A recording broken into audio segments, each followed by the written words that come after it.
Manoj sir, सबसे पहले स्वागत है इंदौर। जी धन्यवाद आपका। मुझे थोड़ा सा आप सबसे पहले स्टार्ट करेंगे आपके बैकग्राउंड से। कैसा रहा बैकग्राउंड, एजुकेशन क्या रहा? और मैं स्कूलिंग मेरी देवास ज़िले से रही है और कॉलेज मैंने इंदौर से ही किया था।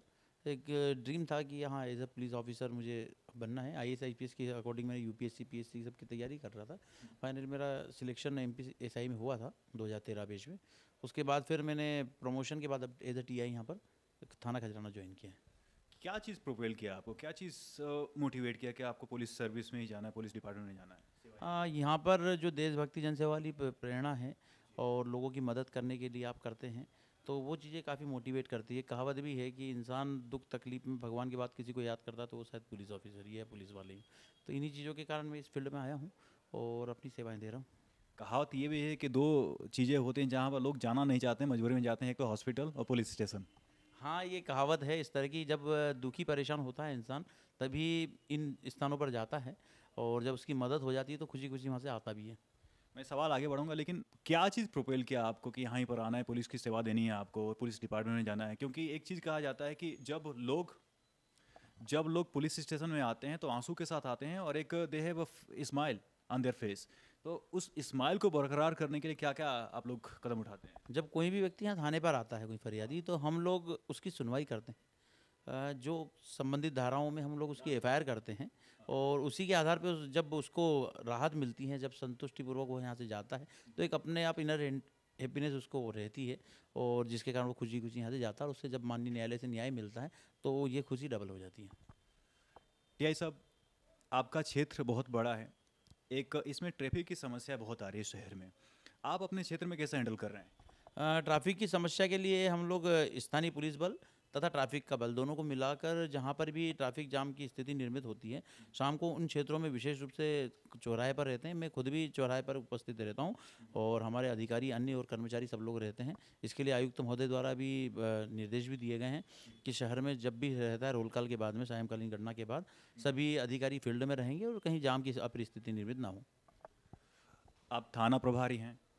आम तौर पे सभी लोग आते हैं, सभी प्रकार के लोग आते हैं। आप कैसे डिस्टिंग्विश करते हैं कि ये बंदा जेन्युइन है, ये फर्जी है, ये फेक है? कैसे डिस्टिंग्विश करते हैं? ये अनुभव के साथ सब चीज़ें हो जाती हैं और चूंकि हम लोगों ने लॉ वगैरह पढ़ते हैं, उसको इम्प्लीमेंट करते हैं, तो समय के साथ हम लोग इन चीज़ों में हो जाते हैं, परिपक्वता आ जाती है और उसको जस्टिस मिलता है।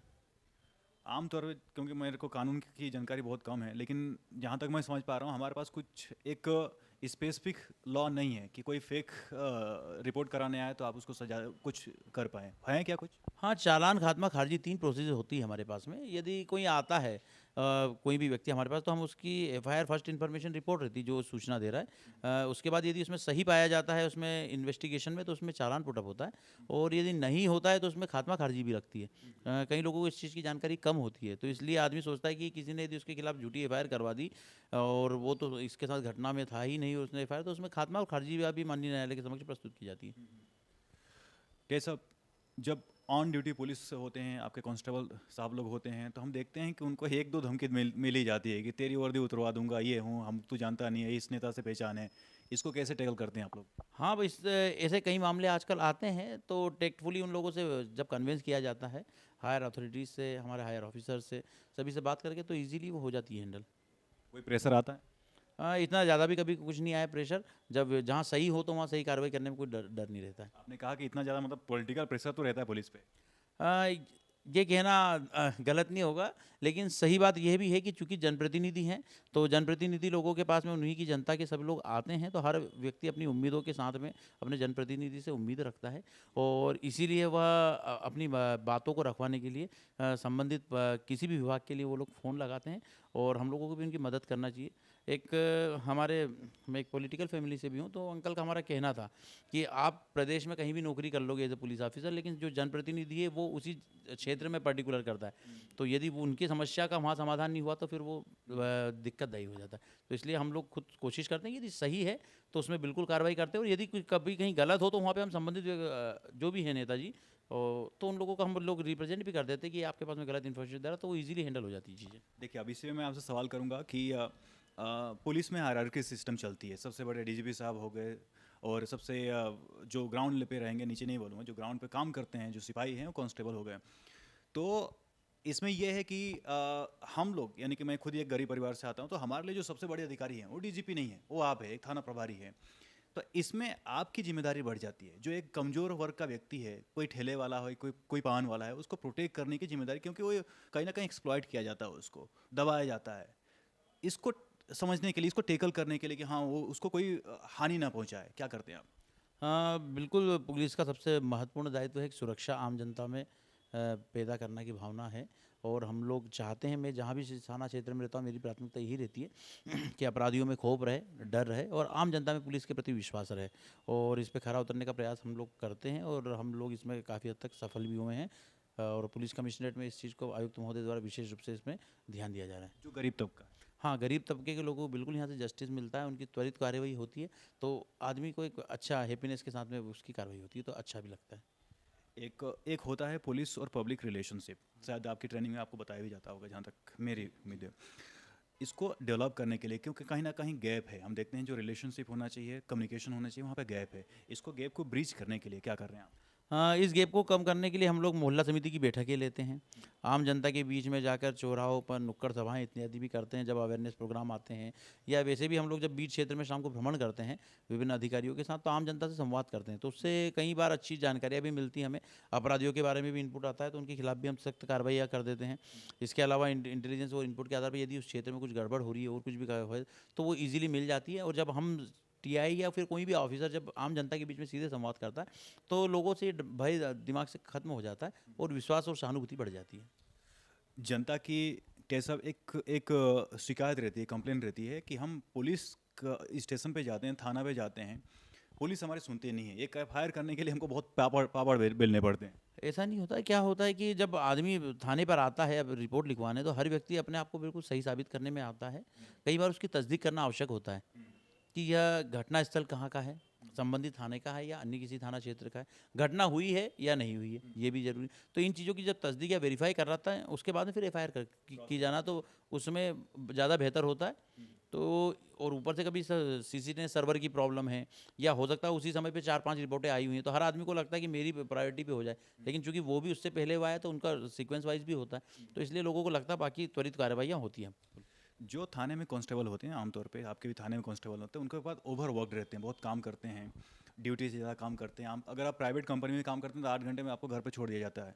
यहाँ पर हम देखते हैं कांस्टेबल से या पुलिस कर्मियों से बहुत ज़्यादा काम कराया जाता है। इस चीज़ को कैसे टैकल करते हैं? यहाँ भी ड्यूटी आवर्स हैं, यहाँ पर शिफ्ट वाइज ड्यूटीज़ होती हैं। बस ये होता है कि कभी आपको कब रेंडमली कब कॉल आ जाए, कब कहाँ जाना पड़ जाए, इसलिए कहते हैं कि 24 घंटे 365 दिन पुलिस की ड्यूटी होती है। तो ऐसा नहीं है, पुलिस को आराम भी मिलता है और काम भी करती है, सब चीज़ें पैरेलल चलती है। लेकिन बस आपकी ड्यूटी आवर्स फिक्स नहीं है। आप प्राइवेट जॉब में आपका टाइमिंग फिक्स है कि आपको रात 8 बजे बाद आप फ़ोन बंद कर सकते हैं, शाम 6 बजे बाद आप बंद कर सकते हैं। लेकिन यहाँ पे आपका मोबाइल भी ऑन रखना है आपको, और आपको भी एक्टिव रहना है। तो बस इसलिए वो थोड़ा-सा पैनिक किसी व्यक्ति को लग सकता है, पर बाकी जब जज़्बे के साथ उस काम को आप करते हैं, पैशन बना के, तो वो अच्छा भी लगता है। आपके क्षेत्र में किस प्रकार के कौन से नेचर के क्राइम हो रहे हैं और सबसे बड़ी चुनौती क्या है? हमारे थाना क्षेत्र में सभी प्रकार के अपराध होते हैं।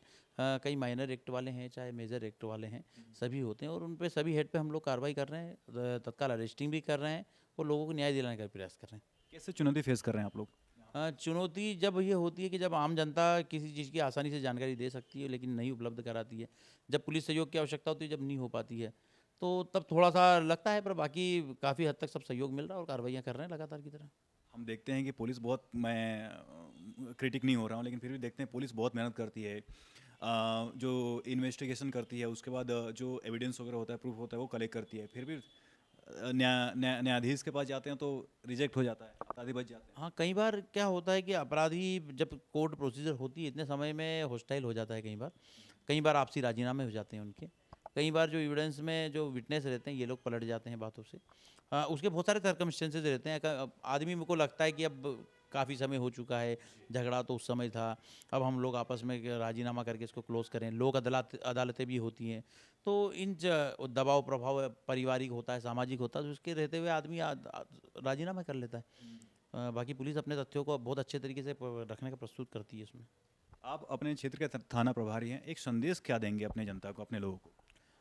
जिम्मेदार रहें, जागरूक रहें और पुलिस के मददगार बने ताकि हम लोग भी आपकी सुरक्षा और जिस देशभक्ति जन सेवा का हमारा मोटो है उसके अनुरूप आपके लिए मदद के लिए तैयार हैं। लॉ अबाइडिंग सिटीजन बने। Yes, thank you. सिंधु साहब, आपने हमसे बात की, बहुत बहुत धन्यवाद आपके समय के लिए। Thank you so much sir. Thank you so much.